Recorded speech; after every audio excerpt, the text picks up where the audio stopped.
Welcome students, welcome to ज्ञान wisdom. आज बहुत दिनों के बाद लगभग शायद 1 या 2 महीना हो चुका होगा मेरा लास्ट जो वीडियो आया था उसके बाद अभी हम एक क्लास 10 वालों के लिए एक वीडियो लेकर आए हैं। I think most of you जानते ही होंगे कि कैसे क्लास 10 वालों को HSLC वालों को कैसे मार्क्स दिया जाएगा, बट अभी जो है थोड़ा तरीका हमने चेंज किया। ये तो मैं आपको एक्सप्लेन करूंगा ही कि क्या क्या परसेंटेज था, जो भी था आपको पता ही होगा। 40% आपका 9 से लिया जाता है, 40% आपका इंटरनल से लिया जाएगा, 10 से लिया जाएगा, और बचा हुआ 20% जो आपका इंटरनल जो मार्क्स होगा जो स्कूल भेजेंगे उसके ऊपर दिया जाएगा। तो आपको पता है, आप लोग कैलकुलेट कर सकते हो, ठीक है। तो पहले तो हम इसके ऊपर बात करेंगे और उसके बाद मैं आपको एक कैलकुलेटर दिखाऊंगा। कैलकुलेटर मीन्स मतलब मेरा खुद का बनाया हुआ एक फाइल रहेगा जहाँ पे you just have to put the marks, ठीक है। आपको बस क्या करना है, अपने क्लास 10 का और 9 का जो मार्क्स है वो आपको दे देना है, ठीक है। और जो आपका असेस जो आपका ये है इंटरनल जो होगा, जो स्कूल की तरफ से जाना है, वो एक मतलब एवरेज नंबर है जो ना तो 15 से ज़्यादा कम है ना वो डायरेक्ट 20 है, तो नियर अबाउट उसी के आसपास है। तो उसके हिसाब से जो आपका परसेंटेज बनता है, आपका जो एग्जाम होगा उसी के 1-2% आगे या पीछे, ठीक है। या तो 1% बढ़ जाएगा, घट जाएगा, तो उसके बारे में हम लोग बात करेंगे। वो आपको खुद आ जाएगा, फाइल आपको मिल जाएगा, आपको बस क्या करना है उसको पुट कर करना है। लेकिन उससे पहले हम देख लेते हैं पूरा क्लास, ठीक है, कि इस पूरे वीडियो को पहले देख लोगे कैसे करना है, क्या करना है, ठीक है। उसके बाद आप वो करना। और क्लास अगर 10 वाले हो, 10 दे चुके हो तो भी आप 11 में चले गए होगे। अगर कॉमर्स लेने वाले हो या मान लो साइंस लेने वाले हो, आर्ट्स लेने वाले हो, तो कुछ एक सब्जेक्ट का तो यहाँ पे आपको वीडियोस मिल ही जाएंगे, ठीक है, क्लासेस मिल जाएंगे। तो आप अभी से अपना पढ़ाई भी थोड़ा थोड़ा स्टार्ट कर सकते हो।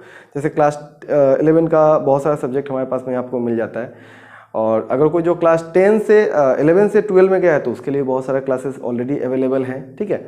और जो क्लास 12 वाले अगर कोई ऐसा इस वीडियो को देख रहे हैं तो वो जरूर नीचे बताएं कि क्या 12 के लिए भी ऐसा ही एक कैलकुलेटर बना कर देना अच्छा रहेगा। अगर अच्छा होगा तो मैं वो भी आपको डिस्कस करूंगा। और प्लस क्लास 12 वालों के लिए एक और है कि हम BCom का भी आपके लिए क्लास लेकर आ रहे हैं, ठीक है। मतलब कॉमर्स का, अकाउंट्स का हो गया जैसे, ठीक है, कुछ छोटे टर्म्स जो टॉपिक्स होते हैं, ठीक है। तो उसके बारे में डिस्कस करेंगे। तो अगर 12 वाले हो तो नीचे कमेंट में बताना कि आपको क्या क्या और चाहिए, क्योंकि आप लोगों से मेरा बहुत ज़्यादा लंबा रिश्ता रहा, मतलब अभी तक का सबसे ज़्यादा दिन तक आप ही लोग मुझसे कॉन्टेक्ट में कनेक्टेड रहे। और अभी जो क्लास 10 वाले हैं जो अभी जस्ट 10 दे दिए हैं तो वो देखें और नीचे कॉमेंट में बताना कैसा लगेगा वीडियो, ठीक है। सो चलो वीडियो देखते हैं। और हाँ, पहला बार अगर आए हो तो वीडियो को क्या करना पता है, लाइक कर लो, वीडियो को भी लाइक कर दो, शेयर कर देना मन हो तो, और सब्सक्राइब जरूर करके रख लो, ओके। प्लस बेल आइकन भी दबा देना, ओके। सो वेलकम स्टूडेंट्स, चलो देखते हैं कैसे क्या है। ये आपने शायद पहले भी देख ही लिया, पढ़ लिया होगा। मैं जस्ट आपको जो मेन टॉपिक्स है, मेन पॉइंट्स है ना, वो सब बता देता हूँ, ठीक है। कैसे हमारा HSLC का, और ये एकदम सही है, ठीक है, इसमें कोई गड़बड़ नहीं है, आप पहले भी पढ़ चुके होंगे, ठीक है।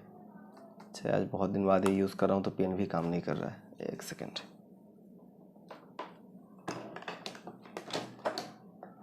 ओके, सबसे पहले फॉर्मूला A और फॉर्मूला B में दिया गया है। A में क्या दिया गया है, the students who are evaluated through the annual examination of class 9 in 2019 और prior to 2019 and pre board, that is revisionary, जो रिविज़न के लिए जो हुआ था टेस्ट, ठीक है, revisionary test held for class 10, उनके हिसाब से। और B में किसके लिए है, वो लोग जो कि सिर्फ क्लास 9 के ही हिसाब से हुआ है, जिनके वहाँ पे वो प्री का एग्ज़ाम ही नहीं हो पाया, ठीक है। तो देखते हैं कैसे है हमारा क्या क्या है, ओके।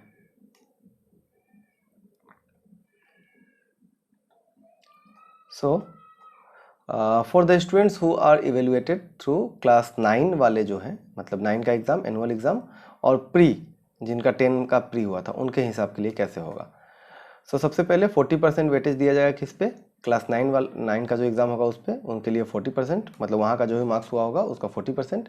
और 40% दिया जाएगा किस पे, जो क्लास 10 का जो अभी जो एग्ज़ाम हुआ है उस पर, ठीक है। उसके बाद में 20% जो है आपका स्कूल के तरफ से मिलेगा, मतलब स्कूल को दिया गया 20%, वो 20% अपने हिसाब से दे सकते हैं, मतलब उनका जो इंटरनल असेसमेंट के तौर पे, ठीक है। B में क्या है, 70% क्लास 9 का एग्ज़ाम, ठीक है, और 30% स्कूल को दिया गया वेटेज, ठीक है। होम असाइनमेंट, यूनिट टेस्ट, ये वो जो भी है वो स्कूल अपने हिसाब से उनको सबमिट करना है, ठीक है। तो इतना पूरा कहानी रहा हमारा। और इसके अलावा कुछ और भी पॉइंट्स है एडिशनल, जो कि लोग ऐसे तो ध्यान नहीं देंगे, बट फिर मैं बता देता हूँ। देखो, एक होता है चिल्ड्रन विथ स्पेशल नीड्स, ठीक है।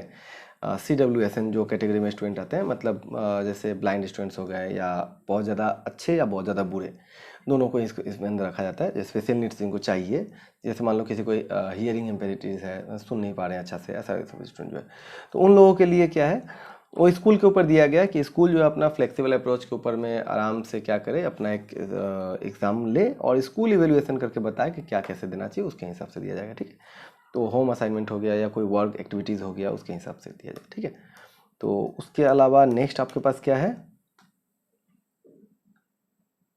ओके, सो ये किधर चला गया?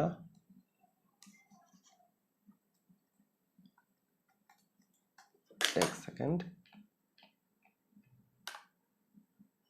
हाँ, ओके, डी में दिया गया in the evaluation process there should be consistency the category wise, जैसे कि और डिस्टिंक्शन, स्टार मार्क्स, हाँ, फर्स्ट डिवीज़न, ये जो भी चीज़ पहले जो होता था ना, उस तरह से अभी भी रहेंगे, वही बात बोला गया। ठीक है, तो जो है वो सब कुछ वैसे ही रहेगा। और उसके अलावा कुछ और इम्पोर्टेंट पॉइंट्स है छोटा छोटा, जैसे कि for the students whose marks of the annual examination class 9 not available, अगर मान लो किसी भी स्टूडेंट का जिसका क्लास 9 का अगर मार्कशीट अगर अवेलेबल नहीं है, ठीक है, मतलब उनको अगर नहीं मिल रहा है, ओके, तो क्लास 9 का, एक सेकेंड, ये काम क्यों नहीं कर रहा आज? ओके, अभी कर रहा है। सो अगर उनका मार्कशीट अगर अवेलेबल नहीं है, तब क्या हो सकता है, तो उस केस में उनको कहा जाएगा कि उनका जो पुराना स्कूल था ना, उसमें जाकर क्लास 9 का जो है मार्कशीट लिया जाए। ठीक है, और अगर वो भी अवेलेबल नहीं है तो उनको जो है नहीं उनका रिजल्ट आएगा, अगले बार जब भी एग्ज़ाम होता है तब वो दें। अब अगले बार का मतलब ये नहीं है कि अगले साल, हो सकता है इस साल अगर सिचुएशन सही हुआ तो भी सेवा अपना एक एग्ज़ाम रखेगा। ठीक है, इसलिए यहाँ पर नेक्स्ट ईयर का एग्ज़ाम नहीं बोला गया, जस्ट बोला गया नेक्स्ट HSLC या फिर AHM का जो भी एग्ज़ाम होता है ना, असम हाई मदरसा का। तो जो स्टूडेंट जिसका who are not satisfied with the records, अगर मान लो कुछ को पसंद नहीं आता है अपने रिजल्ट से, तो चाहे तो फिर से वही अगले एग्ज़ाम में बेटरमेंट दे सकते हैं। ठीक है, अगले एग्ज़ाम मतलब ये नहीं कि नेक्स्ट ईयर, अगर सब कुछ सही रहा तो इस साल भी हो सकता है ऐसा। ठीक है, doing the result preparation of list of distinction, यहाँ पर जो है सिर्फ टॉप 10 का नाम रखा जाएगा। Will not be published, will not be done. ठीक है, merit list of first 10 positions will not be. अच्छा, इस बार जो है आपका पहले जैसे होता था ना, मेरिट लिस्ट में आता था स्टार या डिस्टिंक्शन वाले लोग का नाम ये सब आता था, तो इस बार नहीं आएगा, क्योंकि अल्टीमेटली उनको तो इस बार कुछ मिलना है नहीं। ठीक है, तो इसके हिसाब से लोग बोले गए। ठीक है, ओके, नेक्स्ट आपके पास में है for entering the marks consider, ऐसा हो गया ख़त्म। तो मोटा मोटी यही सारा बात है। ठीक है, इसमें और कुछ खास है ही नहीं। तो ये रहा आपका H, हाँ इतना ही है। ठीक है, सो इतना सारा बात है। अच्छा, किसी स्टूडेंट का अगर प्रैक्टिकल एग्ज़ाम है, ठीक है, जिनको मतलब जैसे वो आर्ट्स फाइन आर्ट्स ये लोग जो लोग ले रहे हैं, तो उन लोगों के लिए अच्छा रिजल्ट कब आएगा, 4 जुलाई तक आपके पास आ जाएगा। तो ये सारा बात जो यहाँ पर दिया गया है, आप आराम से इसको बढ़िया से पढ़ सकते हो। चाहिए होगा तो मुझसे बोल देना, मैं आपको लिंक दे दूँगा इस का। ठीक है, अच्छा, अब आते हैं, तो हो गया हमारा मार्क्स कैसे क्या मिलेगा वो सब। अब देखते हैं कि हमें करना कैसे, ये मैं आपको प्रैक्टिकली दिखाऊंगा। मैं आपको एक वर्कशीट मतलब एक्सेल शीट में आपको दे रहा हूँ, आपको क्या करना है, जस्ट उसमें अपना जो है मार्क्स, मैं जस्ट एक एग्जांपल के तौर पर वो दिखा रहा हूँ। ठीक है, मैंने बनाया था जैसे कि ये वाला। ठीक है, तो एक्सप्लेन करने के लिए मैंने बनाया था कि सपोज़ मान लो अगर किसी स्टूडेंट का, ठीक है, फाइनल एग्ज़ाम में विथ इंटरनल असेसमेंट, उसका इंटरनल असेसमेंट मिला है, तो उसका परसेंटेज क्या था, 40 मान लो स्कूल की तरफ से उसको इंग्लिश क्लास 9 में उसको आया था इंग्लिश में 80, उसके अलावा MIL में 70। ठीक है, देन जनरल मैथमेटिक्स में उसको 80 आया था, साइंस में 90 आया था। तो इस तरह से उसको मान लो जो भी नंबर मिला। देन इंटरनल में उसको कैसे मिला है, इंटरनल में उसको सॉरी क्लास 10 का जो फाइनल एग्ज़ाम था उसमें उसको 70, 65, 90, 85 इस तरह से कुछ कुछ मार्क्स मिले। ठीक है, देन इंटरनल असेसमेंट उसको 18, 17, 16, 18, 15 इस तरह से। तो ये सब जो फिक्स नंबर है, इसको आपको चेंज नहीं करना है, ऐसे ही रहने दो, क्योंकि ये स्कूल की तरफ से इसको आप चेंज करके भी अपने ही कर पाओगे, कि स्कूल अपने हिसाब से जो देगा वही आपको मिलेगा।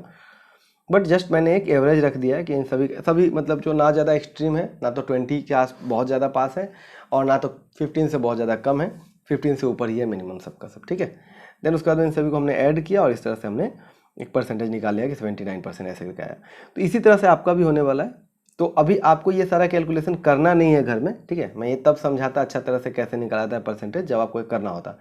सिंस आपको ये करना ही नहीं है, आपको जस्ट क्या करना है, ये सब जो नंबर है ना बस इसको चेंज करना है, वो भी कहाँ पे, मोबाइल में, ठीक है। लैपटॉप की जरूरत नहीं है, मोबाइल में ही जस्ट मैं जो एक्सेल सीट नीचे दूंगा या दिया हुआ हूँ, आप जस्ट क्या करो उसको डाउनलोड करो। आप अगर विथ इंटरनल असेसमेंट वाले हो, मतलब अगर आपके एग्ज़ाम में सॉरी आपके अगर स्कूल में अगर इंटरनल एग्ज़ाम हुआ है क्लास 10 वाला, तो फिर आप इंटरनल एग्ज़ाम वाला जो है वो रखो, ठीक है, विथ इंटरनल असेसमेंट। और नहीं, अगर एग्ज़ाम नहीं हुआ है आपका तो विदाउट वाला में रख लो, ठीक है। तो इस तरह से आप आराम से देख लेना आपको कौन सा चाहिए, ठीक है। एक्चुअली यहाँ पे एक मिस्टेक हो गया, इंटरनल असेसमेंट तो दोनों में ही है, आपको यहाँ पे होना चाहिए क्या, विथ स्कूल जो का जो प्री टेस्ट, ठीक है। जिसका जिसका प्री टेस्ट वाला है, तो मैं अभी इसको ठीक कर लेता हूँ, आपका एक प्री टेस्ट होगा, ठीक है, अभी छोड़ो। तो आपको प्री टेस्ट वाले जो पार्ट है ना, प्री टेस्ट वाला PDF आपको नीचे मिलेगा, आप प्री टेस्ट वाला डाउनलोड करना अगर प्री टेस्ट आपने दिया है तो। अगर आपने प्री टेस्ट नहीं दिया है तो विदाउट प्री टेस्ट वाला डाउनलोड करना, ठीक है। फॉर्मूला उसमें पहले से ही बैठाया हुआ है, आपको जस्ट क्या करना है, सिर्फ अपना जो है जो परसेंटेज जो मार्क्स है आपका ना, बस वो आप डालो, और जैसे ही आप डालोगे आपका अपने आप ही वो आ जाएगा, ठीक है। सेम वेम इसी तरह से आ जाएगा। ओके स्टूडेंट्स, जस्ट मैं अभी सबसे पहले आपके पास करता हूँ, आपने जो एक्सेल फाइल डाउनलोड किया उस पर क्लिक करना। देखो आपको दो में से कोई भी एक चाहिए, मतलब एक्चुअली आपको एक्सेल रीडर चाहिए होगा, या तो WPS ऑफिस होना चाहिए या फिर नॉर्मली जो माइक्रोसॉफ्ट का जो ऑफिस वाला है। तो मैं अभी ज़्यादातर स्टूडेंट के पास में कोई भी एक हो सकता है, मैं जस्ट अभी इसको क्लिक करता हूँ, ठीक है, माइक्रोसॉफ्ट का ऑफिस वाला। अभी खुलने में थोड़ा सा समय लगाएगा, इसको पहले खुलने देते हैं। चलो ये खुल गया, ठीक है। अभी यहाँ पर आप देखो, ये हमारा एक, इसमें मैंने पहले से एक वैल्यू पुट करके रखा हुआ है, तो उस हिसाब से आ रहा है। अभी मैं क्या करूँगा, मैं जस्ट कुछ कुछ नंबर्स इसमें चेंज करके आपको दिखा रहा हूँ, ठीक है। तो क्या हम चेंज करते हैं, सबसे पहले मान लो ये मेरा रहा क्लास 10 वाला मार्क्स, ठीक है, आपको दिख रहा होगा क्लास 9 वाला। तो 9 में मैं इस 80 की जगह पर मैं क्या कर देता हूँ, इसको मैं कर देता हूँ 90, ठीक है। 70 है, 70 रहने देते हैं। यहाँ पे 80 पे मैं 50 कर देता हूँ, यहाँ पे 40 पे मैं 60 कर देता हूँ, और ये 50 पे मैं 80 कर देता हूँ, ठीक है। अब इसके हिसाब से क्या हुआ, देखो यहाँ पे 73% था, ये अभी एक परसेंटेज अभी आ रहा है, वही जैसे मैं इसको ओके करूँगा देखना ये परसेंटेज चेंज हो गया, 75% हो गया, ठीक ना। अब इसके हिसाब से क्या होता है, इसके हिसाब से आपका ये वाला मार्क्स भी चेंज हो रहा है। जैसे मान लो यहाँ पर एक क्लास 10 का टोटल है ना, एक यहाँ पर ध्यान देना, ठीक है। 90 का 40% 36 होता है, मैं यहाँ पे 90 को क्या करता हूँ 60 कर देता हूँ, ठीक है। इसको हम क्या करते हैं, इसको हम 60 कर देते हैं। सो अब देखो 60 का 24 कितना, 24 होना चाहिए ना। तो अब ये देखो यहाँ पे 24 आ गया है ना। तो इस तरह से आप आराम से ना, ये 24 हो गया। अब जैसे मान लो ये 75 था, 30 हो रहा है, मैं इसको भी 40 कर देता हूँ, तो 16 अपने आप ही हो जाएगा। देखो यहाँ पे 30 है, अभी हम इसको हम क्या करते हैं 40 कर देते हैं, 40। तो जैसे इसको ओके करेंगे या कहीं पे भी क्लिक करोगे, देखना ये आपका 16 हो चुका है ये वाला, ठीक ना। और इसी के हिसाब से आपका परसेंटेज में भी क्या हो गया, देखो टोटल ओवर परसेंट 71 हो चुका है, ठीक है। तो इसके हिसाब से आपका सारा डाटा चेंज होगा। यहाँ पे इंटरनल असेसमेंट का जो मार्क्स है, जो मैंने एक लिया है 18, 17, 16, 18, 15, 16, ये एक एवरेज है, इससे 1-2% कम या ज़्यादा हो सकता है। तो आप आराम से क्या करो, अब देखो कोई भी एक नॉर्मल स्टूडेंट का क्लास 10 में अगर मार्क्स ज़्यादा है, कम है, किसी में एक बहुत कम है, किसी में बहुत ज़्यादा है, एवरेज करके ऐसी कोई भी एक मैंने एक मार्क्स डाल के देखा है। आप आराम से अपना वाला मार्क्स जो उसमें पुट करो और आपको अपना एक्सपेक्टेड रिजल्ट मिल जाएगा, ठीक है। अब ये आइडिया कैसा लगा, या ये मतलब जो एक्सेल मैंने शीट बनाया है आपको कैसा काम किया, मुझे कमेंट में ज़रूर बताना, ठीक है। और वीडियो अगर पसंद आता है वीडियो को लाइक करना, शेयर करना, सब्सक्राइब करना, और थैंक यू एंड मिलते हैं, बाय।